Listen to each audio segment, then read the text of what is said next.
I'm so bad. I don't even know what I was going to say. There are two ways that could have gone. Yeah. Could be, I'm so bad at, Yeah. or you could be referring to the person, I'm so bad. I'm dying to know which one it was. Well, my misplay was definitely bad, but I was referring to I'm so bad. I had a great story to tell you. Different than the I'm so perfect story. I was there. No, not the I'm so perfect story that we are going to tell. I had another story. Thought it was good, too. Audience would have really enjoyed it. It's not the one I'm thinking of. I'm Hunter Pence, and you're listening to the Misplay podcast. Oh, yeah.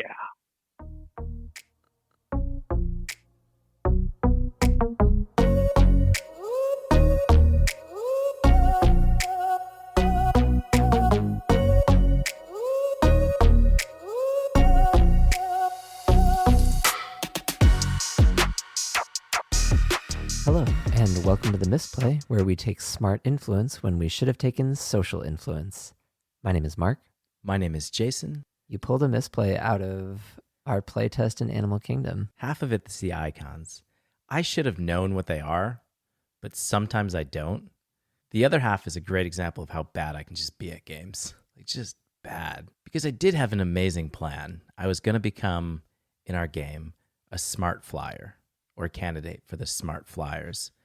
And my plan was to be able to lean 2 voters and then bank 2 voters. I was going to crush it. However, I forgot that the ability that I created, that I came up with, was actually supposed to be for the social trait and not the smart trait.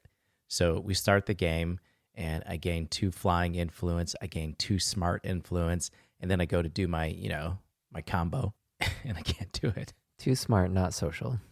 You know what's funny is I was also trying to play the social strategy, but I had the social influence for the game. Is that funny? You just tell me you did it right? Is that? Well, it didn't matter because of what we're going to talk about today. Okay. Well, you're right. It would not have mattered. But you wouldn't have noticed. You were too busy fixating on my carnivore influence. Your carnivore influence was really strong.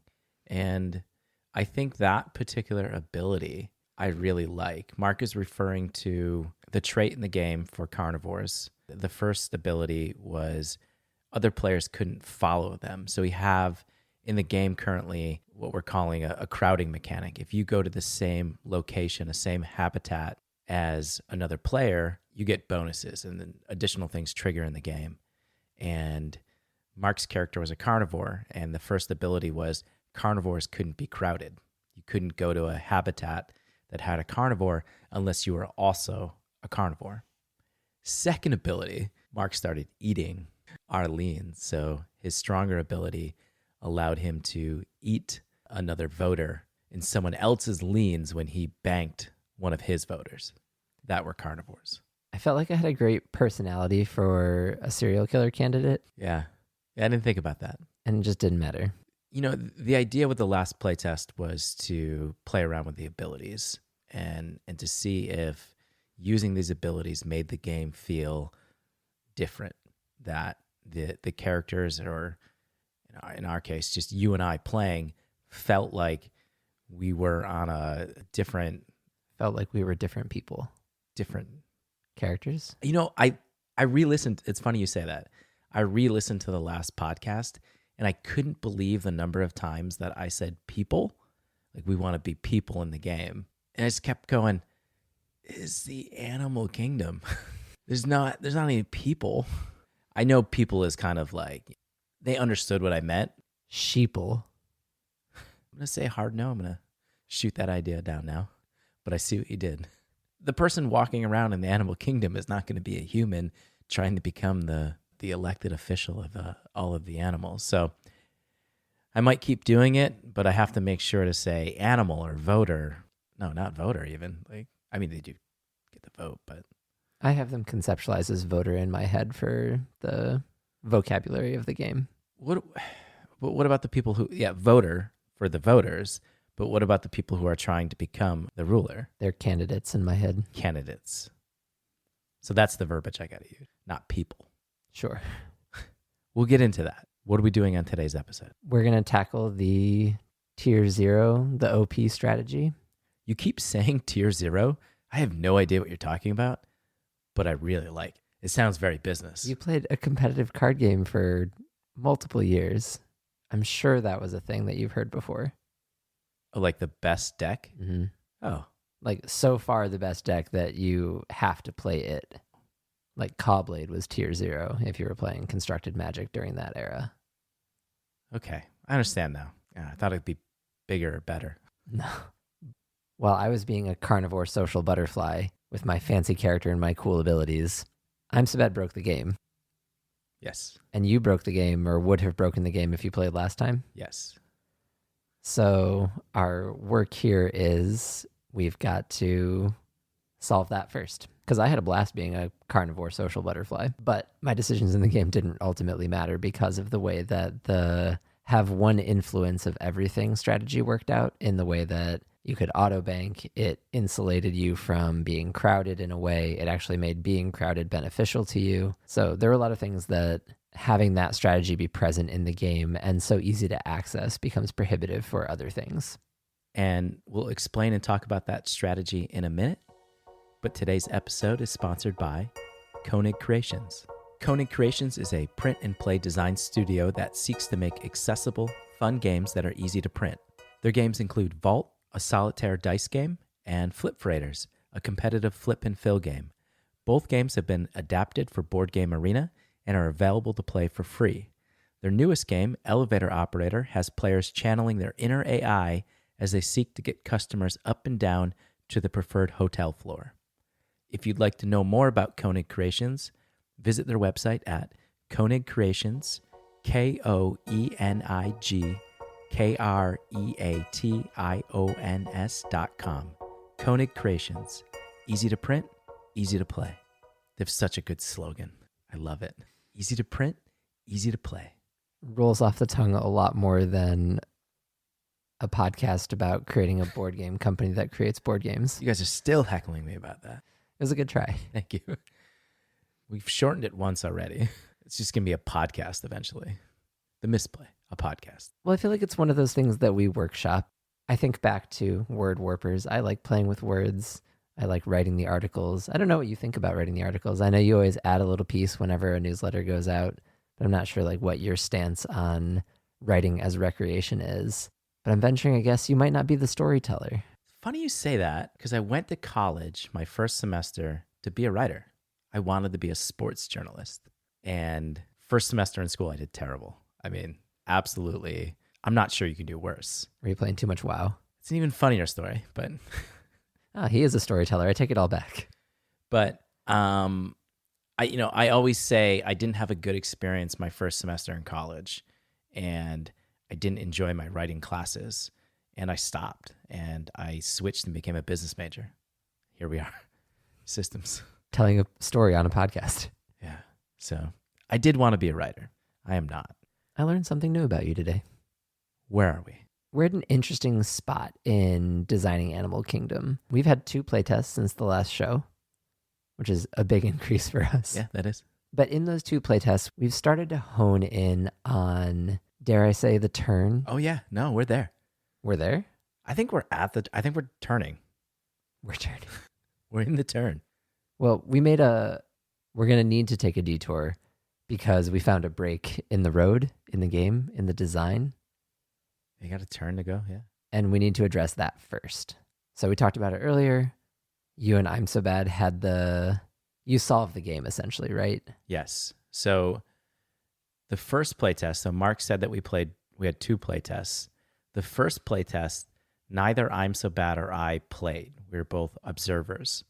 And when Peter set out the rules for this version of the playtest, I'm So Bad and I independently, we didn't know this till after the playtest, had seen the best strategy. It was very clear to us that what you needed to do was just go around the board and collect 1 influence of every trait. And by doing that, you would then basically auto bank all of the voters anytime you saw one anywhere. And we watched you guys play. Nobody did that. Everybody did something entirely different. And we were both just to ourselves like, guys, that was not optimal. So that was the first playtest. We saw it. And then when you guys did your debrief, we mentioned it. We said, I'm so bad, I'm sure did it very tactfully. Are you sure he wasn't muted?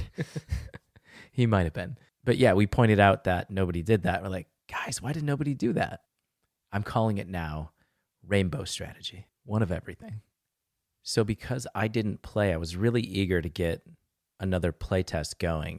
I said to the team after that playtest, let's do another one on the weekend. I want to make a couple of changes to the game.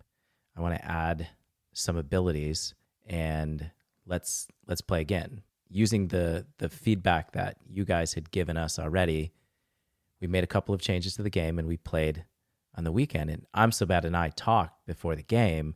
I said the strategy I was going to do. I was going to fly around, and I was going to, lean to, bank to. And I'm So Bad had already told me that he was going to do the rainbow strategy. He was just going to grab one of every influence just to show that it was broken. So you, me, I'm So Bad played, and I'm So Bad launched right into his strategy. I launched into mine. You were the carnivore. Mark was doing cool things in the beginning of the game, and it forced us all to become carnivores early.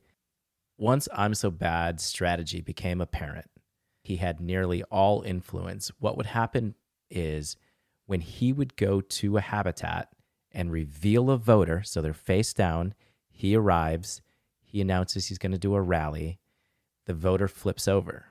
And if you match the traits, you automatically bank it. You get a point. Normally what would happen is if you match any of the traits, they come to your leans. They're leaning towards you. They're likely to vote for you, so they stay in front of you. But if you match them all, it's just an automatic bank. And so I'm So Bad, no matter where he went, he banked somebody. And then what he started doing was following us. And he would go to the same habitat we were at. Well, when you crowded, when there were two people at a habitat, instead of revealing one voter, two voters would reveal. And now he's banking both of them. So he didn't have this situation where I thought I could bank two every other turn. He's banking two every turn. And we really couldn't get away from him. So clearly, the game doesn't play the way that we wanted to. It's the way we design the game. It is not the way we want to play the game. It's interesting to me that the two playtests were so different in the way that the players approach the game. I wondered what it is about the group that sat down to playtest 1 of this version and didn't play that strategy or didn't see the strategy. Whereas in playtest 2, both you and I'm So Bad saw that strategy. I'll concede. I wasn't looking for it because I was just like, oh, we're testing abilities. I'm just going to pick 2, and those are going to be the abilities that I play with. I didn't see the wider piece of, okay, there is this rainbow strategy that will just supersede everything and make everything irrelevant. It's become a little bit of a joke in meetings. We've talked a lot about the feel of the game that we're seeking, the vision that we have for the game. In the roadmap, you asked who is our target audience. And last week you said, if we're making a game trying to make it for everybody, we're not going to make a game for anyone.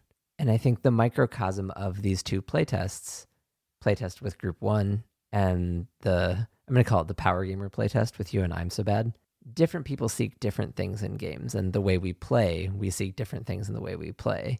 I accused you of not being a storyteller because I've been thinking about the research and writings of Dr. Stuart Brown on play. He's the founder of the National Institute of Play. And he has these archetypes or personalities of the ways that people play. And I think part of the reason why I personally didn't see it is I don't play the competitor the way that it's outlined in his writing. You and I'm So Bad very clearly do.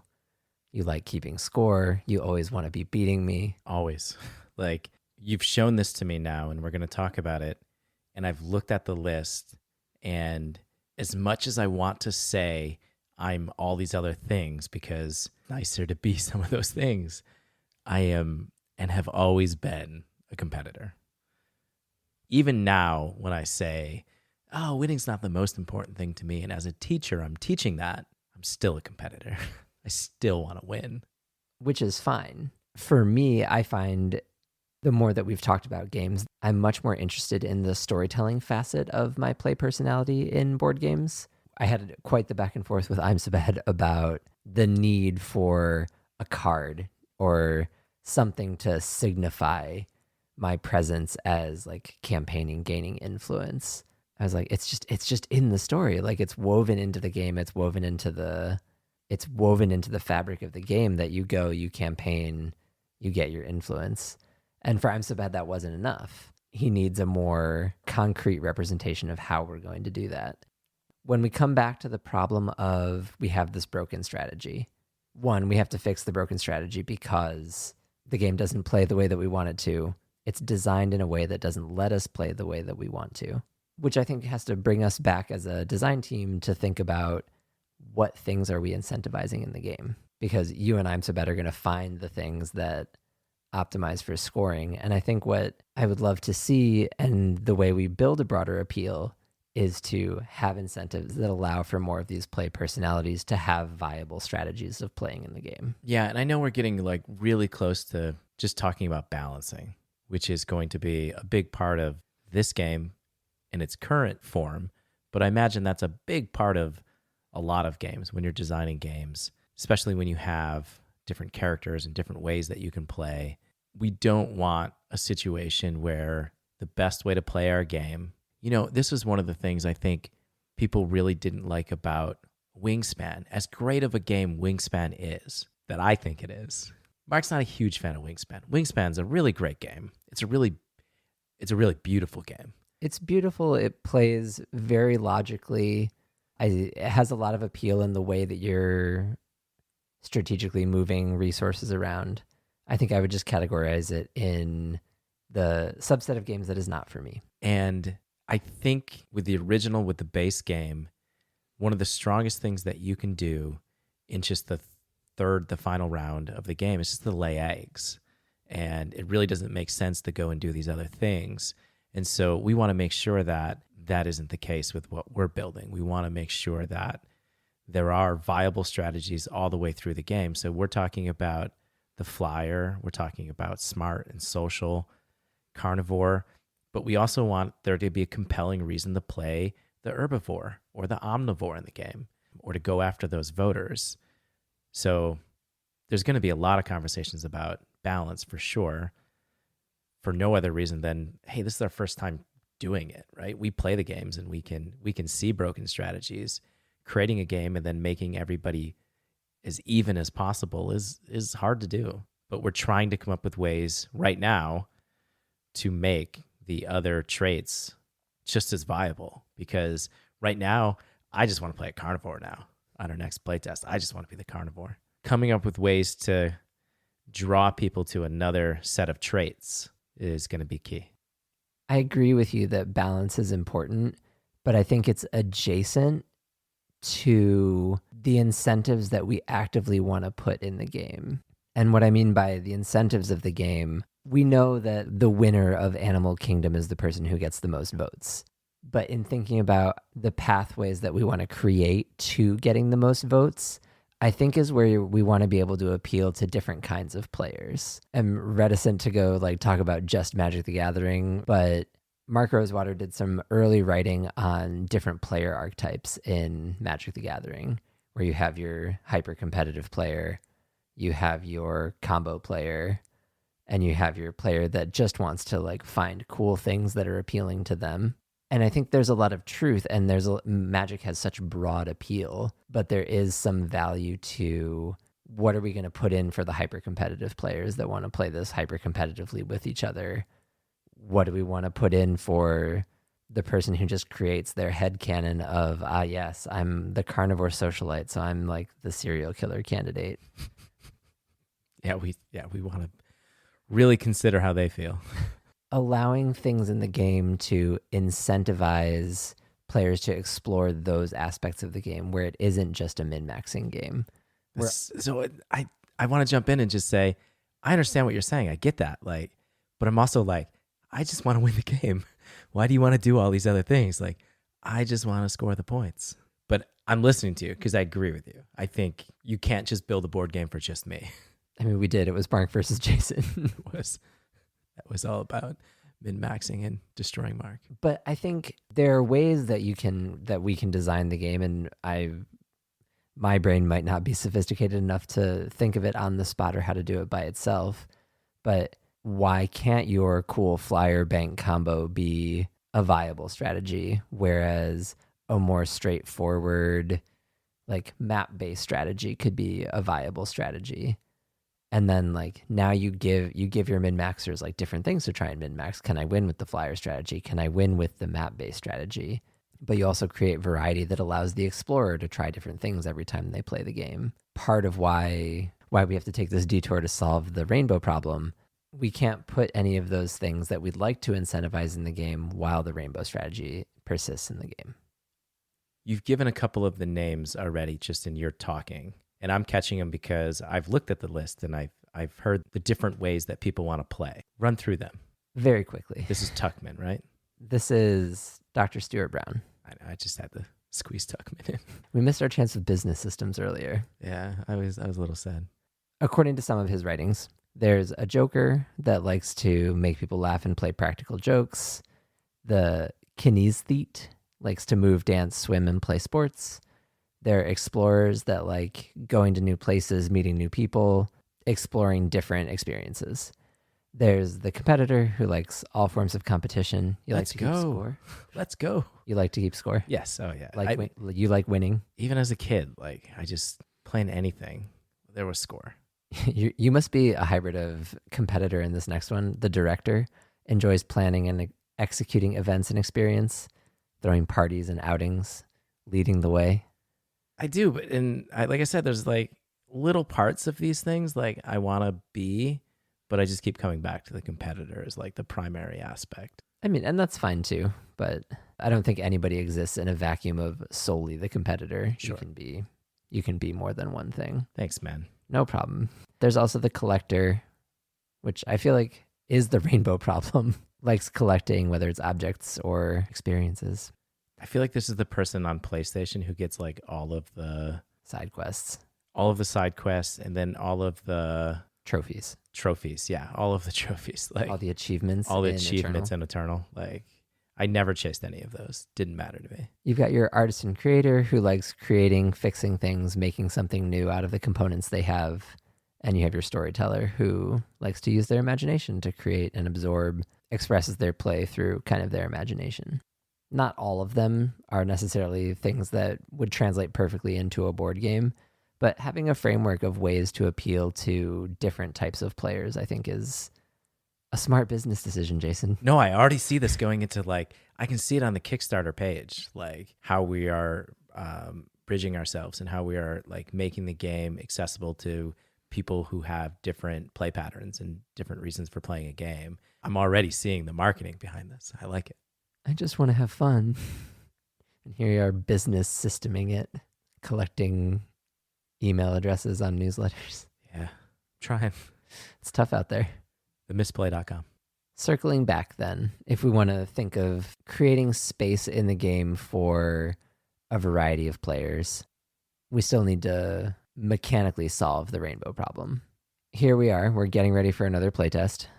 Take us through some of the proposed solutions or off-the-cuff things that you've thought about in terms of solving the rainbow problem. I think the first one, and I jumped on your question right away, because I think there's an obvious one that we should try.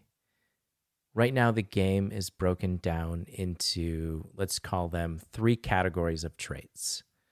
We have movement traits. So within that, a character can be flying, climbing, and swimming. I thought we were going to be good on the first one because we hit flying at the same time. I didn't know you wanted to do them all It together. just didn't get there. So within the movement, there are 3 different ways that, an animal can move. Well, we also recognize that there are some animals that can do more than one. We think the quick fix, at least the first thing to try, is instead of allowing a candidate to, you like that, right? I've already adjusted the vernacular. Instead of allowing a candidate to select all of those things, like I'm So Perfect did, so you can't choose flying and climbing and swimming, you're going to pick one. So you can pick one trait. I think it makes sense thematically for somebody who is trying to position themselves towards certain animals. If I'm trying to collect votes, to go in and say, I have these really great ideas for flying animals. These are like the bills I would pass to make cut down all of the trees, and we can just fly around everything. It's not. And if you're somebody that is all for flying, then you're probably not as strongly supporting the swimming things or the climbing things. I just realized I just cut down all of the flying things home. So not a great strategy, not a great campaign platform to run on. I mean, it sounds nice. It's got a nice, like, short, digestible message, and just has consequences that you didn't think about. But I can also see a case with somebody who like doesn't want to like commit to anything and wants, oh no, I'm good for flyers and the swimmers and the climbers. You should all vote for me. I can see it either way thematically, but I think we're gonna try a version where you have to specialize. You have to pick one of those. I think that'll be the next playtest. Then there's another category of traits: social, smart, and sneaky. I don't know if they have a personality. It was originally, a long time ago, that category was like special characteristic. Yeah. So again, from those three, you would choose one. So now I can be flying and stealthy. And then the third category was the way animals eat. So herbivore, omnivore, and carnivore. And so then I could be a carnivore flying stealthy animal. And then the traits would all play in a way, hopefully, that you can play the game as a stealthy flying carnivore, which is terrifying me right now, by the way. That seems like your serial killer candidate. I think that's enough. I think that's enough, at least for right now, to try to say, just pick one. Just pick one of these and play the game. But I think for the next playtest, it's really just about, did it work? Right? Did I'm So Perfect win the game immediately? Did we patch the break, essentially, is the question. Right. So I think that's the first way to try. So the answer to the question, there's other things that we can try to do. For example, we could just set a cap. We could just say, you can't have more than 4. You can't have more than 5. Do whatever you want. If you want to be flying and climbing, do it. That's fine. You can be that person. Candidate. You can be that candidate. That's another way we can try to address it. Was there something else that was in our conversation that I'm not thinking of? There was another offering in Discord of, I think it was Kolokoma said you could allow the grouped traits to contest each other, where if I increase my flying, I decrease one of my other traits, which also might be worth testing within a group. But I think we talked about the math going back and forth, and you're just like perpetually in a limbo state with how those influence progress when you have them competing that way. Another one that occurs to me is, I know we talked about really liking the auto banking a few playtests ago. If you took out the auto banking, I don't know that the rainbow strategy is as compelling or breaks the game in the way that it did in this playtest. So they would still move to the character's leans, right? So they would go in front of the character, but we don't have enough interesting other ways to bank other than the bank action on your turn. Wait till the next playtest. Oh, you've been working on it, right? I'm looking forward to that playtest. I think that'll be Wednesday, sometime next week. We're going to play an end game. Yeah. We haven't had an end game since we've hit the turn. Just sounded cool to say. Oh, 5 minutes ago. I don't. It just sounded fun. We just hit the turn, guys. And now we have an end game. If one of these solutions that we've talked about with the team is effective in removing the rainbow problem, what's next for us in terms of where you want to see the game go? Well, it would probably be good to finish a game. That seems like the next step. And get behind that. We don't have an end game yet. You've been working on one. I have good news for you. See, I'm going to hear at the same time as the audience then, because I didn't know this. In our last meeting, we set some action items. We were all working on different parts of the game. I was working on the abilities. Mark was working on the end game. I haven't heard it yet. Yes, go on. I am hoping to be allowed to take the liberty of proposing a different way of doing crowding in the game when we do our next playtest, and a minor adjustment to the turn cycle. I'd like to add I've written and hope to add a sub game after everyone takes a turn in a round. So if I'm So Perfect, and I are playing again together, you would take your action, I would take my action, I'm So Bad would take an action, take our turns. Yep. And then Minigame. Love it. Go Debates on. and rallies. Yes. Debates trigger when there are multiple players in a habitat. Okay. Rallies trigger when a player is in a habitat alone at the end of the round. I like this. I don't know what it is I like about it.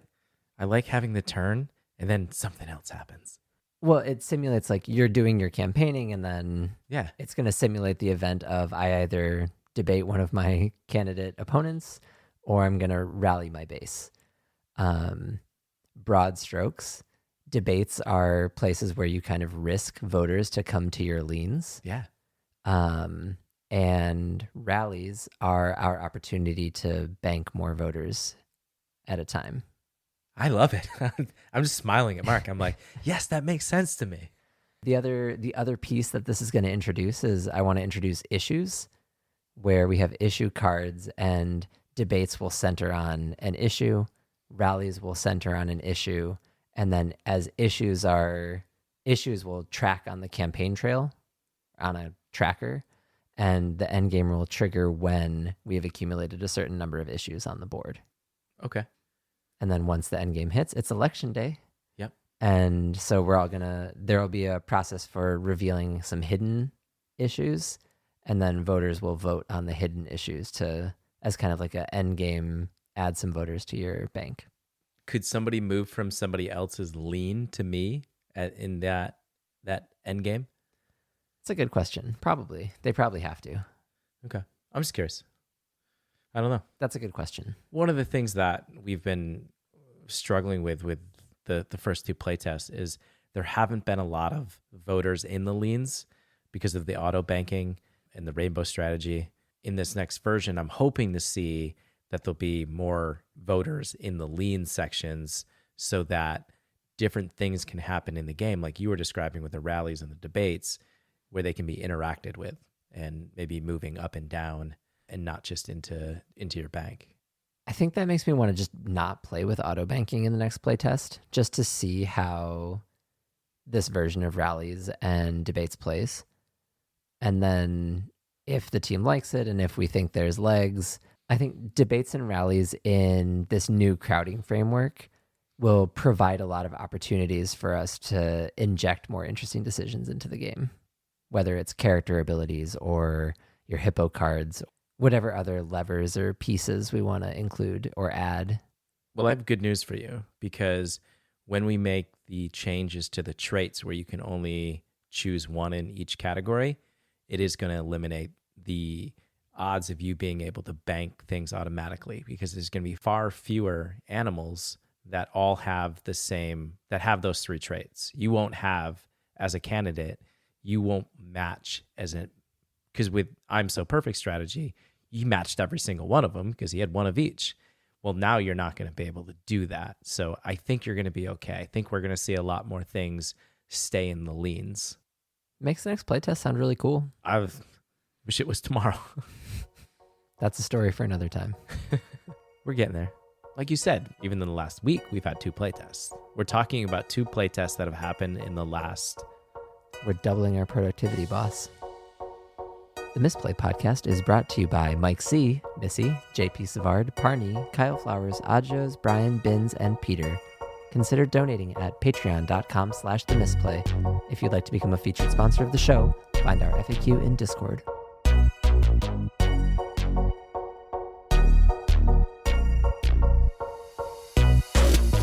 Nice and concise. 9:01. We're right on time.